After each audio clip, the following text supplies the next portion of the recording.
በስመ አብ ወወልድ ወመንፈስ ቅዱስ አሐዱ አምላክ አሜን። መጽሐፈ ሲራክ ምዕራፍ 39 ጥበብስ በቀደሙ ሰዎች ሁሉ ዘንድ ተመረመረች። በሃይማኖት ስማቸውን ላስጠሩን ሰዎች ትንቢትን ታስተምራቸዋለች። ወደ ነቢያት ምሳሌ ታገባለች፣ የተሰወረውንም ምሳሌ ትመረምራለች። ንባቡንም ወደ ትርጓሜ ትመልሳለች። በመኳንንት መካከል ሰውን ትጠቅማለች፣ በአለቆች መካከል እንዲታዩ ታደርጋለች። ልዩ ወደሆኑ ወደ አሕዛብ አገር ታገባለች።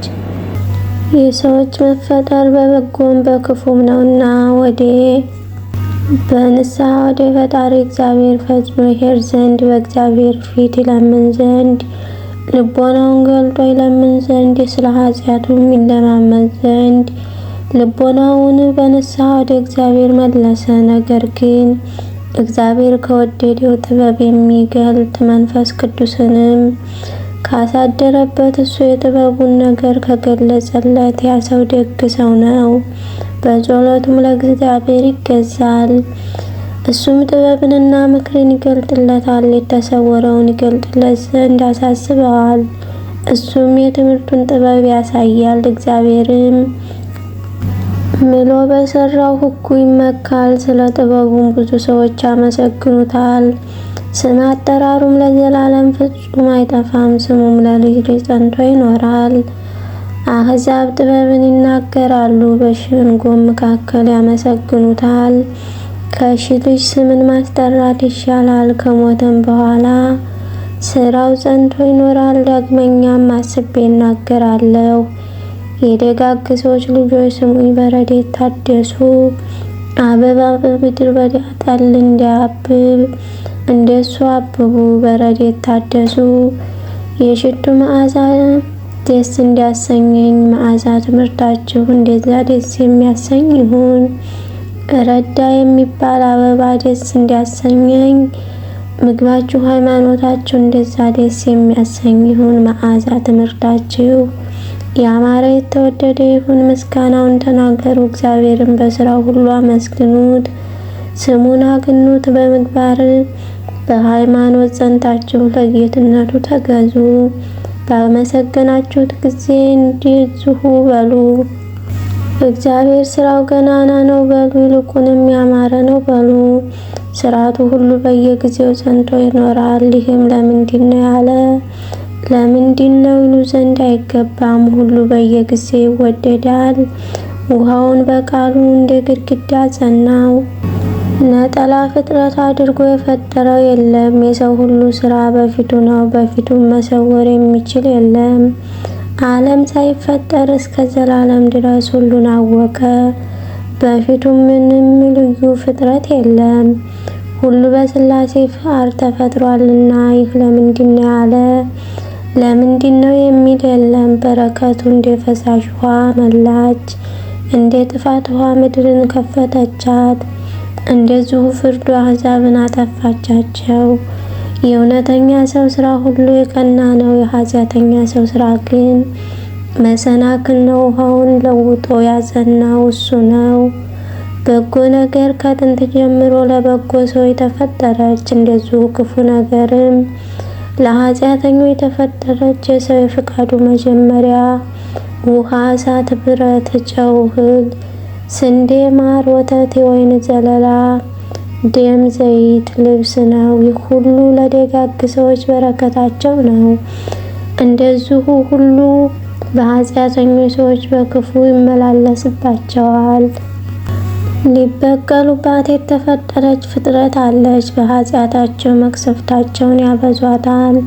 በዘመናቸው ኃይላቸው ይደክማል። የፈጣሪያቸው መቅሰፍት ለማጥፋት ይመጣባቸዋል። እሳት፣ በረድ፣ ረሃብ፣ ቸነፈር ሁሉ ሊበቀሉበት ተፈጠረ። የምድር አበቦች፣ ጥርስ፣ ጊንጥ፣ እፍኝ ሁሉ ሊበቀሉበት ተፈጠረ። ጦርም ኃጢአተኞችን ታጠፋ ዘንድ ተዘጋጀች። እሱ ግን በይቅርታው ደስ ያሰኛል፣ የዓለምንም ፍቃድ ያዘጋጃል። ሁሉም የሚሞትበት ሰዓት በደረሰ ጊዜ ከጊዜው አልፍም። ስለዚህ ነገር ዓለም ከተፈጠረ ጀምሮ ሁሉ ተዘጋጀ፣ የእግዚአብሔር ፍጥረት ሁሉ ያማረ ነውና። ይህንን አስቤ በመጽሐፍ ጻፈሁት። ለሰውም በየጊዜው ፈቃዱን ይሰጣል፣ ሁሉ የሚሞትበት ቀን ይነደዋልና። ይህንን መልካም አድርገህ ያንን ክፉ አደረግክ ፈጠርክ የሚል የለም። አሁንም በፍጹም ልቦናችሁ በፍጹም አንደበታችሁ እግዚአብሔርን አመስግኑት፣ ስሙን ሁልጊዜ አመስግኑት። ምዕራፍ 40 በሰው ተፈጥሮ ያለ ሞትን መጠራጠር ጽኑ ነው። ከእናታቸው ሆድ ከተወለዱ ጀምሮ በሁሉ እናት በመቃብር ሆድ እስኪቀበሩ ድረስ በአዳም ልጆች ላይ የከበደ ሸክም ሞት አለ። የምታስደነግጥ ናት፣ ልብንም የምታስፈራ ናት። በመንግስት ዙፋን ካለ ንጉሥ ጀምሮ በአመድና በትቢያ ላይ እስከሚተኛ ድሃ ድረስ ለተሞትን መጠራጠር በአዳም ልጆች ላይ ሁሉ አለ። ቁጣ፣ ቅናትን፣ ዝንስ፣ ሰውን ማወክ፣ ሞትን መፍራት፣ ክርክር፣ ሰውን ማማት፣ ይህ ሁሉ በሰው ልቦና አለ። ነገር ግን በመኝታቸው በታች ጊዜ ሌሊት እንቅልፍ አሳቡን ይለውጠዋል፣ እረፍቱንም እንደ ኢምንት ጥቂት ነው። ይህ ሁሉ በመኝታቸው ይታወቃል። አንድ ጊዜ እንደ ሸንጎ ተከማችቶ ያገኘዋል። የልቦናውን ምክር የሚያወላውላት ሰው በሰልፍ እንደሚሸሸው ነው። የሸሸ ሰው ግን ሌቱን ከሞት ያመልጣል፣ ፍርሃቱንም እሱ ይናገራታል። ይህ ሁሉ እስከ ከብት ድረስ በሰው ላይ አለ። ይህም በኃጢአተኞች ሰዎች ላይ 7 እጥፍ ይብሳል። ሰልፍ፣ መታበይ፣ ቸነፈር፣ ጦር፣ ቀጠና፣ የልብ ቁስል፣ መቅሰፍት፣ ይህ ሁሉ በኃጢአተኛ ሰዎች ላይ ተፈጠረ። ስለነሳቸውም ኃጢአት የጥፋት ውሃ መጣ። ሁሉም ከምድር ተፈጠረ፣ ሁሉም ወደ ምድር ይመለሳል። የወንዝ ውሃ ሁሉ ወደ ውቅያኖስ ይመለሳል። ሰዎች ሁሉ ወደ መቃብር ይመለሳሉ። ክህደት ትጠፋለች፣ ሃይማኖት ግን ለዘላለም ትጸናለች። ሰርቆ ቀምቶ ያጠራቀሙት ገንዘብ እንደ ፈሳሽ ውሃ ፈጥኖ ይጠፋል። ዝናብን በዘነበ ጊዜ መብረቅ ተሰምቶ እንደጠፋ እንደዚሁ ፈጥኖ ይጠፋል። እግዚአብሔር ስልጣኑን በገለጠ ጊዜ ደስ ያሰኘኛል። የሚክዱት ሰዎች ግን ፈጽመው ይጠፋሉ። የኃጢአተኞች ሰዎች ልጆቻቸው አይበዙም። የኃጢአተኛ ሰዎች አባትነታቸው በሚያዲጥ አለት ላይ እንደወደቀ ዘር ነው። ዝናብን በሁሉ ላይ ይዘንማል። በወንዝ ዳር ያለ አካያ ከፊላ ከቀጤማ ተለይቶ ተነቅሎ እንደወደቀ አባትነታቸው እንደዚህ ይጠፋል። የእግዚአብሔር ስጦታ ግን በበረከት ጊዜ እግዚአብሔር እንደፈጠራት እንደ ገነት ነው። ምጽዋት ለዘላለም ጸንቶ ይኖራል። በገንዘባቸው የተዘጋጀ ሰው ሕይወቱ የበላው የጠጣው ቢስማማው ነው። ከነዚህ ከሁለቱ ይልቅ የተከበረ ወርቅ ማግኘት ደስ ያሰኛል። የአገር ሕፃንና ልጆች ስም ያስጠራሉ። ከነዚህ ከሁለቱ ይልቅ ጥበብን መውደድ ደስ ያሰኛል። በበገና መሰንቆ ሰውነትን ደስ ያሰኛታል። ከሁለቱም ይልቅ ልዝብ አንደበት ደስ ያሰኛታል። ከሁለቱም ይልቅ ልዝብ አንደበት ደስ ያሰኛል። ደም ግባቱ ከመልክ ጋር ዓይንን ደስ ያሰኛታል። ከሁለቱም ይልቅ ቡቃያ ደስ ያሰኛል። አማችና ወዳጅ በዘመናቸው ይጠቅማሉ። ከሁለቱ ይልቅ ደግ ሴት ባሏን ደስ ታሰኘዋለች። ረዳትና ወንድሞችን በመከራ ቀን ይጠቅማሉ። ከሁለቱ ይልቅ ለማዳን ምጽዋት ትሻላለች። ብርና ወርቅ አገር ያጸናሉ። ከሁለቱ ይልቅ በጎ ምክር ደስ ታሰኛለች። ገንዘብና ባለጸግነት ልቦናን ደስ ያሰኛሉ። ከሁለቱ ይልቅ እግዚአብሔርን መፍራት ይበልጣል። እግዚአብሔርን መፍራት የምታሳጣው የለም። አጋዥም አትሻ። እግዚአብሔርን መፍራት በረከት እግዚአብሔር እንደፈጠራት እንደ ገነት ናት። ተድላ ደስታና ክብርም በእሷ አለ። ለልጅ በጉልበት ሳለህ ልመናህን አትውደዳት። ከመለመን ሞት ይሻላል። የሌላ ማዕድ ደጅ የሚጠና ተስፋ የሚያደርግ ሰው አኗኗሩ እንደሞተ ሰው ነው እንጂ እንደ ደህነኛ አይደለም። የሰው እህል የሚወድ ሰው ከሐሜት አይድንም። የተመከረ አዋቂ ሰው ግን ከሁሉ ይጠበቃል። ለማያፍር ሰው አፍ ልመና ያማረ ነው፣ በሆዱ ግን እሳት ትነዳለች። ምዕራፍ 41 በሕይወት ሳለ በሁሉ ተዘጋጅቶ ስለ ኃይልም ላለው ለመብላት ሆዱም ተከፍቶ ሳለ በሰው ላይ በመጣ ጊዜ ሞት ስም አጠራርህ ምን ይከፋ። ገንዘብ ሳይኖር ፈጽሞ ባረጀ የሚያደርገው ምን ሳይኖር የሚያውቀው ሳይኖር በድሃ ሰው ላይ በመጣ ጊዜ ሞት ስም አጠራርህ ምን ያምር። የሞትን ፍርድ አትፍራ፣ ካንተ አስቀድሞ የነበሩትን ካንተም በኋላ የሚነሱትን አስባቸው። የእግዚአብሔር ፍርድ ሞት በሰው ሁሉ ላይ አለና። የእግዚአብሔር ፍርድ ሞትን ለምን ትነፍቃለህ? 10 ዓመት 100 ዓመት 1000 ዘመን ብትኖር ሕይወቴ ባህሪ ነው ብለህ ከሞት ጋር ክርክር የለህም። የኃጢአተኛ ሰዎች ልጆች ጎስቋሎች ልጆች ይሆናሉ። የእግዚአብሔር ሕግ የዘነጉ ሰዎች ቤታቸው ይፈርሳል። የኃጢአተኞች ልጆች ራሳቸውን ያጣሉ፣ ኃጢአታቸውም ከልጆቻቸው ጋር አደገ። ስለሱ ይዋረዳሉና የኃጢአተኛ አባት ልጆች ይጎሰቁላሉ። የእግዚአብሔር ሕግ ያፈርሳችሁ ኃጢአተኛ ሰዎች ወዮላችሁ። ብትወልዱም ለርግማን ትወልዳላችሁ። ሰው ሁሉ ከምድር ተፈጠረ፣ ዳግመኛ በሞት መለሳቸው ወደ ምድር ነውና። ኃጢአተኛ ሰዎች ከርግማን ወደ ሞት ይሄዳሉ። የሰው ልቦናው በግዙፍ ጸንቶ ይኖራል። የኃጢአተኛ ሰዎች ስማቸው ይጠፋል። ስምን ታስጠራ ዘንድ በጎ ስምን አስብ። ከብዙ ወርቅ ድልብ እሱ ብቻ ይቀርሃል። በዘመንህ ቁጥር በተድላ በደስታ መኖር ያማረ ነው። እሱ ለዘላለም ጸንቶ ይኖርሃል። በጎ ስም ይሻልሃል። ጥበብ ግን ልጆቿን በተድላ በደስታ ትጠብቃቸዋለች። የተሰወረ ጥበብ የማይታይ ድልብ የሁለቱ ጥቅማቸው ምንድን ነው? ጥበብን ከሚሰውር ሰው ስንፍናውን የሚሸሽግ ሰው ይሻላል። እንግዲህ ጥበብንና ቃሌን እፈሩ። በጎ ነገርን የሚያፍር ሰው በበጎ ረድኤት ይበቀላል። በሁሉ ሊማከሩ ይገባል። ነገር ግን ሁሉ የታመነ አይደለም። ልጅ እንዳልወለደ ብለው በዝሙት መኖር ለእናትና ለአባት እረፍት ነው። ለመኳንንትና ለአለቃ ሐሰት መፍረድ ኀፍረት ነው። ለሹምና ለዳኛ ቃል መለወጥ አይገባም። ለማህበርና ለሕዝብም ከሕግ ወጥቶ መሳት እፍረት ነው። ከጓደኛ ከወዳጅ ጋር መካካድ ኀፍረት ነው። ለእንግዳ ካደረበት ቦታ ሰርቆ መሄድ እፍረት ነው።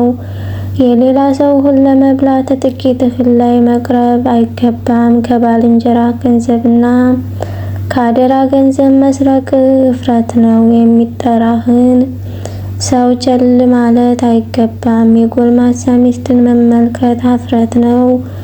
በመከራው ጊዜ ባልንጀራህን ቸል ማለት እፍረት ነው። ለሌላ ገንዘብ መሳሳት ኀፍረት ነው። የጎልማሳ ሚስት ማነጋገር ኀፍረት ነው። ገረዱንም አታባብላት፣ ወደ መኝታዋም አትቅረብ። ካሰበው በኋላ በወዳጅህ መላገድ አይገባም። የወዳጅህ ሚስጥር ማውጣት ኀፍረት ነው። ይህንን ከጠበቀ በእውነት እግዚአብሔር የሚያፍር ትሆናለህ፣ በሰው ሁሉ ዘንድ መወደድን ታገኛለህ። ምዕራፍ 42 ነገር ግን ስለዚህ ነገር አትፈር፣ እግዚአብሔር በፍርድ አታድሉ ስላለ በደል እንዳይሆንብህ ለሰው ፊት አይተህ አታድላ። ስለ ልዑል ሕግና ስለ ቃል ኪዳኑ አትፈር። በደለኛውን እንዲያታነጻ ስለ ፍርድህ አትፈር። ከጓደኛህ ጋር ገንዘብህን በተቆጣጠረህ ጊዜ አትፈር። ስለዚህ ርስትህና ስለ ዋጋህም አትፈር። ስለ ላዳን ስለ ላሚ ዝናም ጥቂት ብዙ ቢሆን ስለ ገንዘብህ አትፈር። ስለሚራብህ ስለሚጠቅምህም ሁሉ አትፈር። ልጆችህን ስለማስተማር አትፈር። ክፉ ባሪያንም ጎኑን ግረፈው። ገንዘብ በምታባክን ሴት ቁልፍ መያዝ ያማረ ነው። አገባቡ ብዙ ከሆነ ዘንድ በቁጥር አኑር። የምትሰራውን ሁሉ በቁጥር በሚዛንና በላዲያን አድርግ። ያወጣኸውንና ያገባኸውን ያነሳኸው ሁሉ የሰጠኸው ሁሉ በደብዳቤ ይሁን። ሰነፍ ሰው አእምሮ የሌለውንም ሰው ባረጀ ጊዜ ወደ ዝሙት የሚሄድ ሽማግሌንም ስለመምከር አትፈር።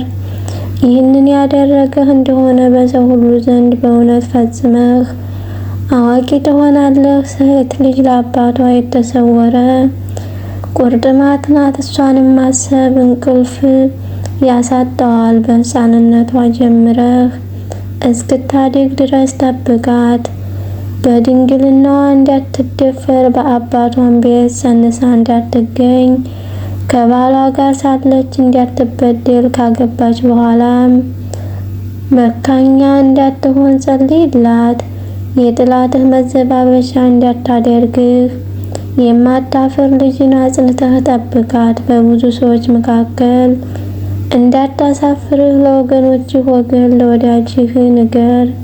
ሰውን ሁሉ ስለ መልኩ አታደላለት። ወደ ሴቶች መካከል አታግባው። ከልብስ ብለህ ይገኛል። ኃጢአት ሁሉ ከሴቶች ይገኛል። ከሴት ቸርነት የወንድ ንፉግ ይሻላል። ውሽማንና ባሏን የምታቀና ሴት አፍረት ናት። እንግዲህ ወዲህ ግን የእግዚአብሔር ሥራ አስባለሁ፣ ያየሁትንም እናገራለሁ። ፍጥረት ሁሉ በእግዚአብሔር ቃል ተፈጥሯልና ፀሐይ ያበራል፣ ሁሉንም ያሳያል።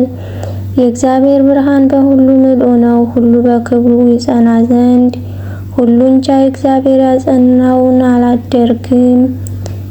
ልቦናን ጥልቅንም መርምሮ ያውቃቸዋል። ምክራቸው ሁሉ ያውቃል። እግዚአብሔር የልቦናን ሐሳቡን ሁሉ ያውቃል። የዓለም ምልክት የሚሆን ያያል። ያለፈውን የሚመጣውን እሱ ይናገራል። የተሰወረውን ምስጢር ይገልጣል። ከእግዚአብሔር ምክር ሁሉ የሚያመልጥ የለም። ከነገሩ ሁሉ አንዲት ቃልስ እንኳ የሚሰወር የለም። የጥበብ ገናነት አስጌጠ። ይህችም ዓለም ሳይፈጠር የነበረች ናት፣ ለዘላለምም ትኖራለች። አትጨመርም አትጎድልም። አንዲ መካሪን እንኳ አልፈለገም። ፍጥረት ሁሉ ፈጽሞ ያማረ ነው። ብርሃንንም እንደመሆኑ ሊለያዩት ያማረ ነው። ይህ ሁሉ ለዘላለም በሕይወት ይኖራል። የሚወዱትን ልመናቸውን ሁሉ ይሰማል። አንዱም ከአንዱ ጋር ሁለት ሆኖ ተፈጠረ። ምንም ነጠላ አድርጎ የፈጠረ የለም። ለመባዛት አንዱን ከአንዱ ጋር ጸናው። ፍጥረቱን ከማየት ማን ይጠግባል? ምዕራፍ 43 ጠፈርን በውኃ ላይ አጸናት። ሰማይንም ማየት በፀሐይ ብርሃን ነው። ብርሃኑን ያሳይ ዘንድ ፀሐይን ያወጣል። የሰማይ ብርሃንን ሰራት። ድንቅ ነው። በማዑዩ አገሩን ያቃጥላል። ማዑዩን ማን ይቀጠቅጠዋል?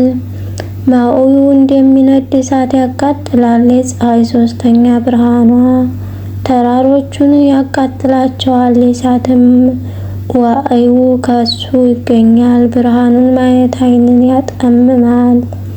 የፈጠረው እግዚአብሔር ደግሞ ደግ ነው። በቃሉ ፈጥኖ ይሄዳል። ጨረቃውም ለሰው ሁሉ ምልክት ነው፣ ለአገሩም ሁሉ ምልክት ነው። በእሷም ቀን ይለያያል። በጨረቃም የበዓላቱ ምልክት ይታወቃል። ሕጸጽ እያደረገ የሚያልቅ ብርሃን እርሷ ናት። ጨረቃስ እንደ ስሟ ናት።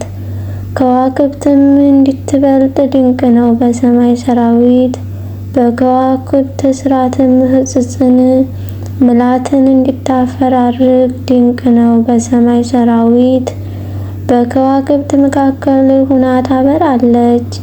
የሰማይ ጌጥ የከዋክብት ብርሃን ነው። እግዚአብሔር በፈጠረው በጠፈር ሁነው ለዚህ ዓለም ያበራሉ። በጌትነቱ ቃል በየስራቸው ጸንተው ይኖራሉ። ከስራታቸው ወጥተው አያልፉም። ብርሃኑ ፈጽሞ ያማረ ነውና ቀስተ ደመና አይተህ ፈጣሪውን አመስግነው። በሰማይ ይከፈላል፣ ብርሃኑም ይከበዋል። የእግዚአብሔር ቃሉ ይከፍለዋል፣ በትእዛዙም በረድ ይዘንባል። መብረቅም በፈቃዱ ፈጥኖ ይወርዳል። ስለዚህ ነገር እግዚአብሔር ቦታውን ይገልጣል። ደመናትም እንደ ወፎች ይበራሉ፣ በገናነቱም ደመናት ያጸናቸዋል። የበረድ ድንጋይም ይከፍላል። በጎበኛቸው ጊዜ ተራሮች ይነዋወጣሉ። በፈቃዱም የምስራቅ ንፋስ ይነፍሳል። የመብረቁ ድምፅ ምድርን ያስፈራታል። የምዕራብ ንፋስም ሰውነትን ያደርቃታል። ጉምንም እንደበሩ ወፎቹም ይበትነዋል። አወራረዱ እንዳንበጣ አወራረድ ነው።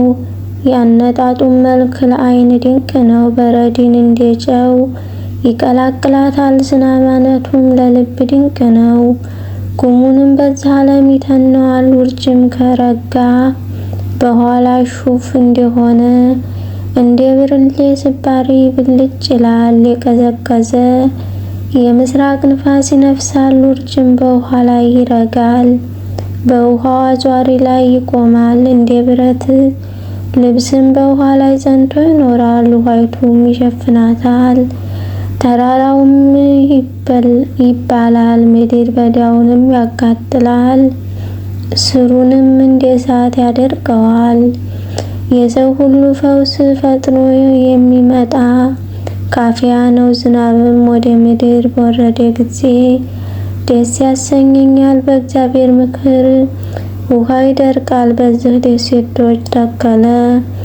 በባህሩ የሚሄዱ ሰዎች መከራውን ይናገራሉ፣ እኛም ሰምተን እናደንቃለን። በዚያም ስራው ፈጽሞ ድንቅ ነው። ከብትንም መግዛት በየወገኑ ነው። በጎ መዓዛ አድርጎ ሊቀበለው ካነሳቸው መስዋዕት ይሰዋለታል። በቃል ሁሉ ይደረጋል። ብዙ ነገር እንናገራለን። የነገሩ መጨረሻ እሱ ብቻ ነው እንጂ ነገር ግን መጨረሻ አንችልም። ከፍጥረት ሁሉ እሱ ይበልጣልና እሱም ማመስገን ምን ያህል እንችላለን? እግዚአብሔር ልዩ ነው፣ የሚያስፈራን ነው። ይልቁንም ገናነቱ ያስፈራል። ኃይሉ ድንቅ ነው። ጨርሳችሁ ማመስገንን አትጠነቀቁምና ምንም ባትጠነቀቁ የተቻላችሁን ያህል እግዚአብሔርን አመስግኑት፣ አግኑት። ዳግመኛም ከዚህ ሁሉ ይበልጣል። በፍጹም እውቀታችሁም አግኑት፣ እንዳትረሱትም። ምንም ሳትደርሱበት እሱን ማመስገን ቸል አትበሉ። አይቶ የሚነግር ማን ነው? በገናነቱ ልክ ማን ያገነዋል? የማይታየው ከዚህ የሚበልጠው ፍጥረት ብዙ ነው። ያየነው ፍጥረቱ ግን ጥቂት ብቻ ነው። እግዚአብሔር ሁሉን ፈጥሯልና ለደጋጎች ሰዎች ጥበብን ሰጣቸው። ምዕራፍ 44 የከበሩ ሰዎችን አባቶቻችን የጥበብ ምስጋና እናመሰግናቸው። እግዚአብሔር ብዙ ክብር ሰጥቷቸዋል። ከተወለዱም ጀምሮ አግኝቷቸዋልና አባቶቻችንን በሕምናቸው እናመስግናቸው። በኃይላቸው ስማቸውን ያስጠሩ፣ በጥበባቸው የሚመክሩ፣ ትዕቢትንም የሚናገሩ ሰዎች በመንግስታቸው ገዙ። ነቢያት ደጋግ ናቸው፣ እናመስግናቸው። የአሕዛብ ነገስታት በሰልፋቸው፣ የሕዝብም ጸሐፊዎች በጥበባቸው፣ በልባቸውም ባለ በቃላቸው ጥበብ ደጋጎች ናቸው፣ እናመስግናቸው። ምስጋናን ያማረ መሰንቆን የሚፈልጉ እንዴት ተጻፈ አድርገው የሚያመሰግኑ ባለጸጎች የሆኑ ገንዘባቸው የሚበቃቸው በቤታቸው በደህና የሚኖሩ ሰዎችም እነዚህ ሁሉ በዘመናቸው የከበሩ በሕይወታቸው የተዘጋጁ ናቸው። ከነሳቸውም እሱን የሚናገሩት የከበረ ስምንም የተዉ አሉ። የሚያስባቸው የሌለ የጠፋም ተፈጥሮው እንዳልተፈጠሩ የሆኑ ተወልደው ወደ ያለመወለድ የተመለሱ አሉ። ልጆቻቸውም ከነሱ ጋር እንደነሳቸው ጠፉ። እንደዚህ ግን ጽድቃቸው ያልተዘነጋባቸው ይቅርታ የተሞሉ ናቸው። ያማረች ስራቸውም ከልጆቻቸው ጋር ለዘላለም ጸንታ የምትኖር። ልጆቻቸውም በስራቸው ጸንተው ይኖራሉ። ዘራቸውም ፈጥኖ ይቆማል። ልጆቻቸው በእነርሳቸው ፈንታ ናቸው። ዘራቸውም ለዘላለም ይኖራል። ክብራቸውም አያልቅም። ስጋቸውም በተድላ በደስታ ተቀበረ። ስማቸውም ለዘላለም ጸንታ ትኖራለች። አሕዛብ ጥበባቸውን ይናገራሉ። በአሕዛብ ሸንጎ ያመሰግኗቸዋል። ሄኖክ እግዚአብሔር ደስ አሰኘው፣ እግዚአብሔርም እሱን ከሞት ሰወረው። ንስሐ ይገቡ ዘንድ ንስሐ በሚገቡ ሰዎች አብነት ሆነ። ኖህም በእውነቱ ፍጹም ሆነ ተገኘ። የጥፋትም ውሃ በወረደ ጊዜ እሱ ለዚህ ዘር ሆኖ ቀረ። የጥፋት ውሃ ሰውን ሁሉ እንዳያጠፋው እግዚአብሔር ከእሱ ጋር ለዘላለም መሐላን ተማማለ። የአሕዛብ ሁሉ አባት አብርሃም ደግ ነው፣ እናመስግነው። የከበረ ሕጉን የጠበቀ እንደሱ ያለ ሰው አልተገኘም። እግዚአብሔር በሰውነቱ ከእሱ ጋር ተማማለ። አብርሃምም የእግዚአብሔርን ሕግ ጠበቀ። በፈተነው ጊዜ የታመነ ሆኖ ተገኘ።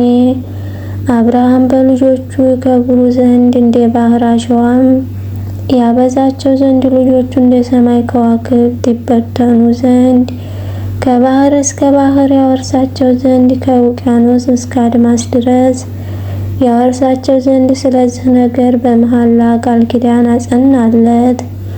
ለይስሐቅ ስለ አባቱ ስለ አብርሃም ደግነት እንደሱ ቃል ኪዳንን አጸናለት። በረከትም ለሰው ራት ሆና ጸናች።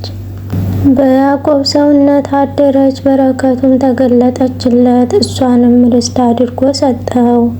ርስታቸውን እየወገናቸው ለየላቸው። 12 ነገድም ርስታቸውን ከፈለላቸው። የከበሩ በሰው ሁሉ ዘንድ መወደድን ያገኙ በሰውና በእግዚአብሔር ዘንድ የተወደዱ ደጋጎች ሰዎችን በነሳቸው አስነሳ።